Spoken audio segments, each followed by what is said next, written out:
এক ছাত্র ভাই শহীদ হইল, ভাইটার নাম রাখিতে জানি আবু সাইদ। আবু সাইদ। কলিজাটা একবার ফাইটে জায়গা যখন যে ওই আবু সাইদের কথা আমার মনে হয়। বিসমিল্লাহির রহমানির রহিম। দেশ ও প্রবাস থেকে যে যেখান থেকে আজকে আমাদের এই ভিডিওটা দেখতেছেন, আসলে আজকে যে বিষয়টা নিয়ে কথা হইতাম এটা এই সম্পর্কে আপনারা সবাই অবগত আছেন। খুব হৃদয় বড় আক্রান্তে, মনের মধ্যে অনেক কষ্ট নিয়ে আজকে এই ভিডিওটা বানাইতেছি। হৃদয় অনেক কষ্ট, হৃদয় অনেক জ্বালা, মনের ভিতরে অনেক আগুন জ্বলে। আমাদের দেশের অবস্থা বর্তমানে ভালো না।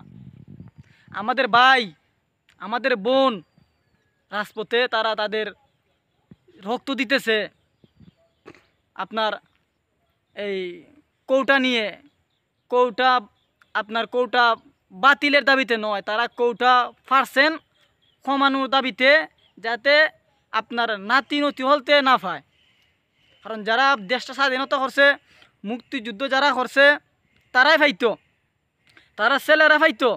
এখন যদি তার নাতি ফতি সবাই পায়, তাইলে আমরা যারা আছি রিক্সা চালক, ভ্যান চালক, গরিব ঘরের সন্তান, কৃষক দিনমজুরের সন্তান, আমরা কোথায় যাব? আমরা কোথায় যাব? আমি কোনো দলের পক্ষ থেকে কথা হইতেছি না। আমি একজন সাধারণ মানুষ, আমি একজন সাধারণ শিক্ষার্থী হিসেবে আমি আমার বক্তব্যটা হইতেছি। দেশ ও প্রবাসে যে যেখান থেকে আছেন, আমরা সংগ্রাম চাই না, আমরা আন্দোলন চাই না। আমরা চাই সুস্থ একটা দেশ, আমাদের স্বাধীনতা চাই। আমরা চাই যে আমাদের শিক্ষার্থী ভাইয়েরা, বোনরা যারা রাজপথে তাদের এই জীবন উৎসর্গ করতেছেন, আমি বলবো তারা যে কষ্ট করতেছেন তারা তাদের যে দাবিগুলা এগুলো মানা হোক, এবং রাজপথে যাতে আর কোনো রক্ত না জড়ে, এইটাই আমার কথা। এখন আমার ভাই হইবা, এরপর আমি আবার হইমু যদি হওয়ান লাগে। ভাই দুইটা কথা হো, আমাদের এই ছাত্ররা যারা সংগ্রাম করতেছে রাজপথে, তারা কেন কিসের জন্য রাজপথে আন্দোলন করতেছে? তারা আন্দোলন করতেছে তাদের একটাই কথা, তাদের যে কোটা বর্তমানে আছে এই কোটাগুলা হয়তো কমানোর জন্য। এটা আমারও এই দাবি, কারণ এই কোটাগুলো কমানো সবচেয়ে ভালো। কারণ একজন সেই মুক্তিযোদ্ধা যখন তার ছেলে পায়, তারপরে দেখা যায় ছেলের ঘরের ছেলে, এগুলা একজনের পর একজনই পাইতেই থাকে। এটা কিন্তু সাধারণ যারা ছাত্র, মেধাবী ছাত্র যারা, তারা এই কোটার জন্য হয়তো চাকরি পায় না।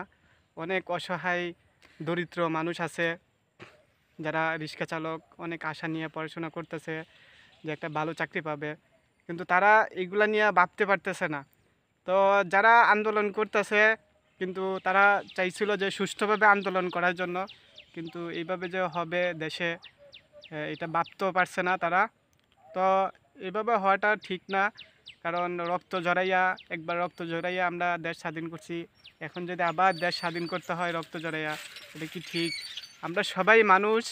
এখন মানুষ হিসাবে, সাধারণ মানুষ হিসাবে আমরাও একটা দাবি, যারা সাধারণ ছাত্র তাদের একটাই দাবি, আমরা সুষ্ঠুভাবে এগুলা, যেহেতু সুষ্ঠুভাবে সব কিছু হয়, কোটা নিয়ে যারা আন্দোলন করতেছে ছাত্র সমাজ যারা আছে, সাধারণ ছাত্র, তো ওই বিষয়ে আমরা কিছু এই ছাত্রদেরকে নিয়ে কিছু কথা বলতেছি। তো হৃদয় সাহেব কিছু বলো, পরে বাকিটা আমি বলবো। কিতা হইতাম রে ভাই, আজকে 2 দিন ধরে ফেসবুক চলে না। ফেসবুক কেন চলে না এই বিষয়টা আশা করি আপনারা আমি কুইল্লা খাওয়ান লাগতো না। জানি না আবার কবে দেশ সুস্থ হবে, কবে তাদের দাবি মানা হবে। আমি জানি না কবে তাদের দাবি মানা হবে। আর কত রক্ত ঝরবে রাজপথে আমি জানি না। আর কত রক্ত ঝরবে এই রাজপথে। আপনারা আর কত রক্ত দেখতে চান এই রাজপথে? এই যে আমার এক ছাত্র ভাই শহীদ হইল, ভাইটার নাম রাখিতে জানি আবু সাইদ। আবু সাইদ। কলিজাটা একবার ফাইটে জায়গা যখন যে ওই আবু সাইদের কথা আমার মনে হয়। আজকে আমি একটা দেখলাম, তার বাবা বলতেছে যে আমার ছেলে টিউশনি করাইতো, টিউশনের টাকা পাঠাইলে হয়তো আমি এই সংসারটা চালাইতাম। তার বাবার কষ্টটা আমার খুব, যে একটা নিউজ দেখলাম আজকে, তো আর সে বলবে না বাবা আমি টিউশনি করতেছি, টিউশনের টাকা পাইছি, এই টিউশনের টাকা দিয়া এই টাকা আমি পাঠাইতেছি, তোমরা কিছু কিনে নিও, তোমাদের সংসারটা তোমরা এই টিউশনি, অল্প টিউশনির টাকায় তোমরা চালাইও। কিন্তু আজকে সেই বাবাটা কিচ্ছুই বলতে পারতেছে না। শুধু কাঁদতেছে, তার যে বোন, ছোট বোন, তারা শুধু কাঁদতেছে। আজকে কেন ভাই এক ভাই আর এক পুলিশ ভাইরে হত্যা করতেছে, এক ভাই একবার উপর ঝাঁপিয়ে পড়তেছে। এটা কোনো দেশের রাজনীতি হতে পারে? এটা কি ঠিক? আজকে সেই বাবার আমি তীব্র কলিজাটা নিন্দা প্রতিবাদ জানাই, অতি শীঘ্রই এই আন্দোলনটা বন্ধ হোক। তারা যে দুই পার্টি সংঘর্ষ করতেছে, এই দুনো পার্টি আমাদের আপনার এই ফাঁকি দিয়া তৃতীয় পার্টি এসে জায়গা নিতেছে এবং আমাদের দেশটাকে ধ্বংস করতেছে। আমি কইম মাননীয় প্রধানমন্ত্রী অতি তাড়াতাড়ি যেন এর কোনো একটা ব্যবস্থা করা হোক।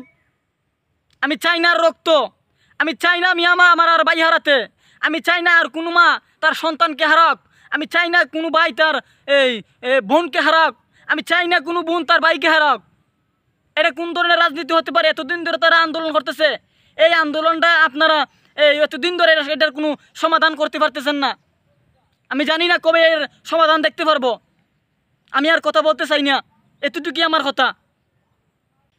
তো আমার একটাই দাবি, বাংলাদেশে যারা প্রশাসনে আছে এবং যারা এই, বর্তমানে এমপি মন্ত্রী যারাই আছেন, তারা যেহেতু তাদের দাবিটা হয়তো আপনারা সুষ্ঠুভাবে এইগুলা দেখার পরে তাদের যে বর্তমানে যে পরিস্থিতি, এই পরিস্থিতি কিভাবে নিয়ন্ত্রণে আসে, সবাই যেহেতু এই আবার আগের মতো ফিরে আসতে পারে, সবাই সবার ঘরে যেতে পারে, সবাই সবার স্কুলে যেতে পারে, কলেজে যেতে পারে, সুষ্ঠুভাবে তারা সবাই মিলে বৈশা এটা সমাধান দেওয়ার জন্য আমি এটাই সরকারের প্রতি দাবি।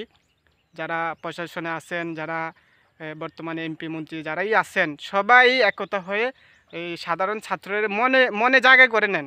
তারা তো চায় যে আপনারা সবাই আসেন, তাদের দাবিটা মানেন এবং তাদের মনে জায়গা করার জন্য তারা এই বসে আছে। যেহেতু আপনারা কিছু একটা বলেন, সবাই একসাথে হয়ে দেখবেন আপনারা মনে, তারা অবশ্যই আপনারা মনে জায়গা করে নেবে।